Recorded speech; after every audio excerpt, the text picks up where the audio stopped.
Bonjour Maria-Elisa Alonso. Bonjour. La présidente de la Communauté de Madrid, Isabel Díaz Ayuso, a accusé le Parti socialiste d'avoir donné un chèque en blanc au parti indépendantiste catalan pour obtenir l'investiture de Pedro Sánchez. Elle parie même sur un référendum d'autodétermination en Catalogne. Est-ce que vous pensez que ça peut arriver? Non, je pense pas en fait. C'est vrai que bon, le texte qui a été signé, il est assez vague, mais en fait, il parle d'un référendum, mais c'est à discussion en fait.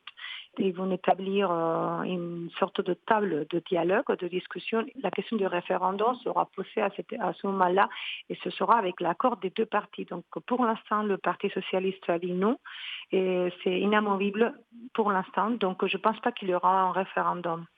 S'il y a un référendum, ce sera un référendum consultatif. Ça veut dire quoi qu'il soit le résultat, il n'y aura aucune répercussion en fait. C'est juste pour avoir un aperçu de soutien ou pas à l'indépendantisme, mais il n'y aura pas de mesure ensuite. Plusieurs manifestations ont éclaté dans le pays pour dénoncer donc cet accord entre Pedro Sánchez et les indépendantistes catalans.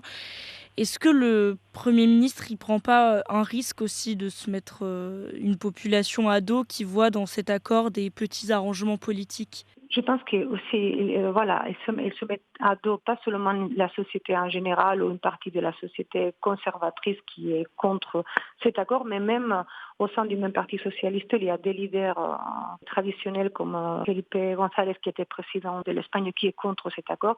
Et il y a une bonne partie de la base sociale du parti socialiste qui est contre. Donc oui, il a pris vraiment un risque. En échange donc du soutien des indépendantistes, Pedro Sánchez promet une loi d'amnistie qui est très controversée.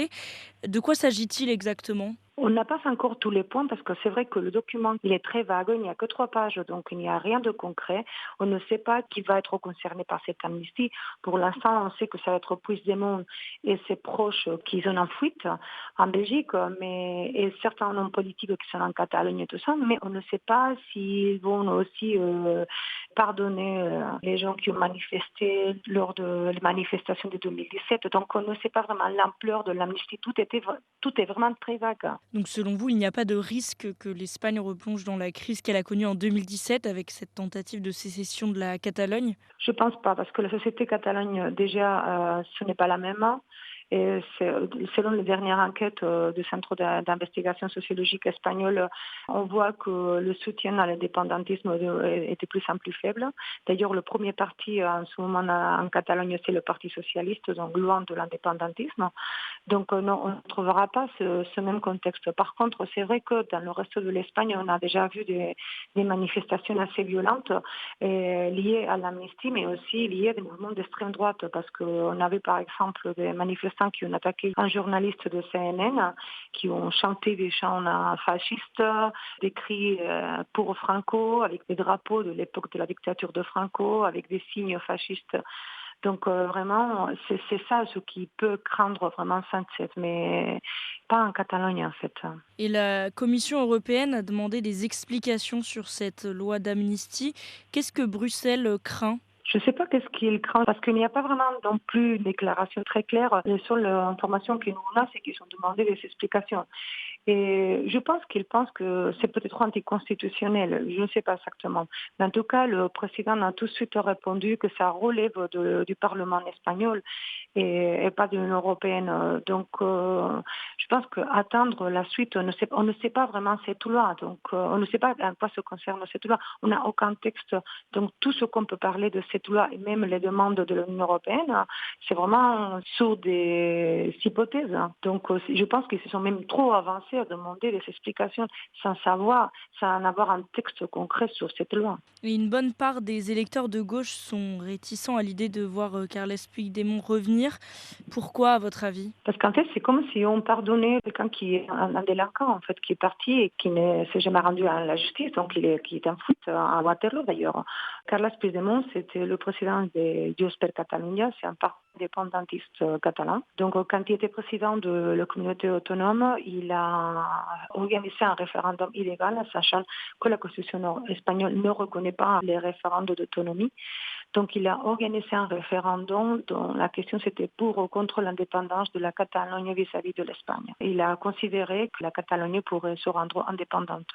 Il ne l'a pas fait finalement, mais quand même il a organisé ce référendum. Donc la justice le poursuivait justement pour avoir organisé un référendum illégal et avoir aussi poussé un mouvement social de contestation et de rupture vis-à-vis des institutions espagnoles. Donc, avant de se rendre à la justice, il a fini par fuir l'Espagne et s'installer en Belgique et il n'a jamais été jugé finalement. Donc, quelque part, il y a quelqu'un qui a affaibli le système espagnol, qui a mis en cause la démocratie et même le système constitutionnel et le système espagnol des communautés autonomes, quelqu'un qui aurait dû être peut-être en prison ou pas, selon moi, mais qui n'a jamais rendu compte en fait que c'est ce qui est parti. Donc je pense que c'est ça ce qui craint les personnes, que ce soit une sorte d'ouverture de la boîte de Pandore. Si ce même problème revient à un moment donné, en fait c'est comme si on permettait que ces dérives-là en fait.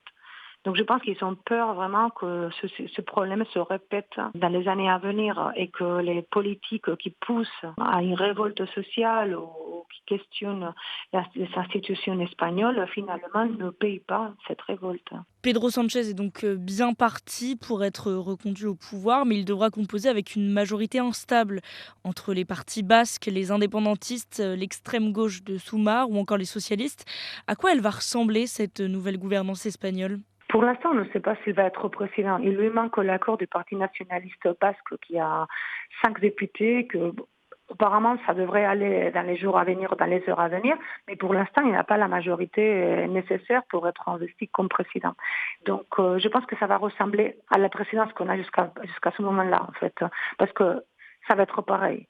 Une majorité simple. Donc, on aura un gouvernement pareil que ce qu'on a eu jusqu'à présent. Des lois qui seront votées loi par loi, au lieu d'avoir une majorité stable et sûre qui lui permettra de gouverner sans problème. D'ailleurs, il faut aussi compter qu'il a la Chambre du Sénat contre, qui appartient au parti de l'opposition. Donc, ça va être exactement pareil que maintenant. Il ne changera rien. Après des semaines de tractation, Pedro Sanchez est en train de réussir le pari impossible d'assembler des oppositions historiques.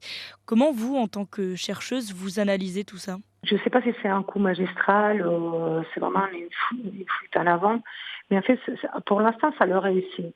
C'est très compliqué sa position parce qu'il est en minorité, il est assez contesté au sein de son parti, il s'est mis à dos aussi beaucoup des électeurs socialistes. Donc je pense qu'il a vraiment un risque très très fort, qu'il ne voulait aller à aucun prix aux nouvelles élections, donc il a fait beaucoup de concessions et je pense qu'il peut sortir très affaibli, très questionné par rapport à la société, qui voit cette amnistie un peu comme une faiblesse et qu'une concession à l'indépendantisme et un affaiblissement du système démocratique. Mais surtout, il sera très contesté par la droite conservatrice et l'extrême droite qui sont très très durs envers cet accord avec le nouveau gouvernement et surtout avec la figure de Pedro Sánchez et son leadership qui est très questionné par l'opposition. C'est le centre de tous les débats autour de l'avenir de l'Espagne, la figure trop pressante de Pedro Sánchez. Merci beaucoup Maria Elisa Alonso d'avoir été avec nous sur Média. Merci à vous. Au revoir. Merci, au revoir.